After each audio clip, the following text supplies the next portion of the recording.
Il serait très bon pour l'homme d'avoir une épouse qui soit réellement la femme selon la pensée de Dieu. Il faut bien maintenir l'équilibre, mais aucun d'eux ne doit chercher à être l'autre, sinon l'ordre céleste sera aussitôt renversé.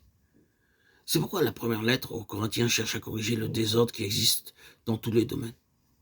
Nous le voyons, le monde est mis de côté parce qu'il est dans le désordre. L'homme naturel est mis de côté parce qu'il est en désordre. Les relations qui sont selon ce royaume en désordre et qui ont pénétré dans l'Église doivent disparaître et l'ordre céleste doit y être établi. Je ne crois pas que ce qu'a dit l'apôtre Paul au sujet de la femme dans l'Église doit être interprété comme signifiant que la femme ne peut y avoir aucune place. Je pense que c'est juste le contraire. Mais tout ce qu'il dit a pour but de rétablir l'ordre là où il y a du désordre. Il s'agit de l'ordre céleste.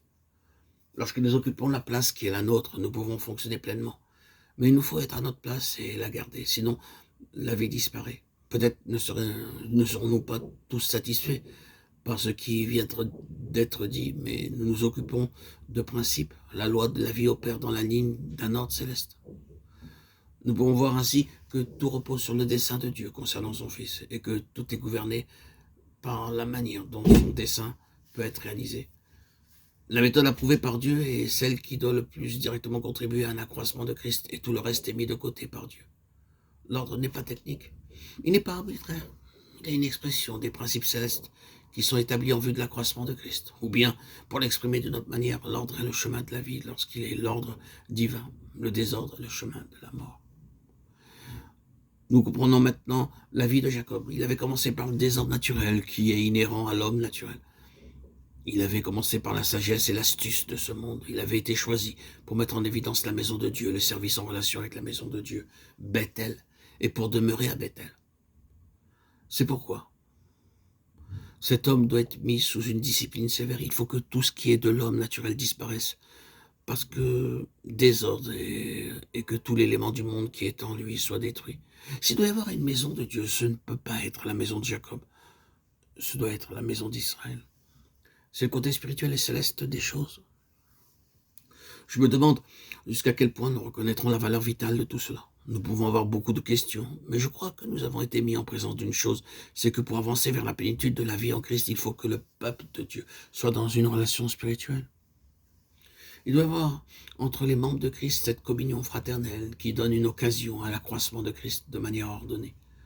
C'est une question qui devrait grandement nous occuper. Je suis tout à fait certain que beaucoup d'enfants de Dieu souffrent infiniment plus qu'ils ne le devraient parce qu'ils ne sont pas de manière pratique et agissante en relation avec l'Église, le corps de Christ. Je crois qu'une vie et une action purement personnelle, indépendante, sans relation, expose les enfants de Dieu à de très grands périls. Ah, si seulement le peuple de Dieu s'unissait de manière vitale. Ce serait alors le remède à beaucoup de maux et la délivrance de beaucoup de souffrances inutiles. La parole qui avait été annoncée par le prophète Agé est encore vraie aujourd'hui. L'argent est mis dans une bourse trouée. Il y a de la disette, il y a de la stérilité, il y a un résultat tout à fait disproportionné avec les énergies spirituelles mises en mouvement. Tandis que le Seigneur questionne son peuple à ce sujet, il répond lui-même: c'est à cause de ma maison. Si ma maison devient pour vous l'objet central, l'objet qui gouverne votre vie, vous verrez beaucoup de bénédictions là où vous n'avez maintenant aucune bénédiction. Il y aura la vie là où règne maintenant la mort. Il y aura délivrance là où règne maintenant l'esclavage. Il y aura la lumière là où sont maintenant les ténèbres. Il y aura assurance là où tout n'est maintenant que déception. Nous réalisons peu combien de souffrances de toutes sortes il y a aujourd'hui parmi les chrétiens à cause d'une action indépendante et d'un manque de relation de la part des enfants de Dieu. Laissons-nous sonder par le Seigneur à cet égard. Si c'est là sa pensée et que nous lui demandions sérieusement de nous la faire comprendre, il nous montrera de quelle manière il veut établir son ordre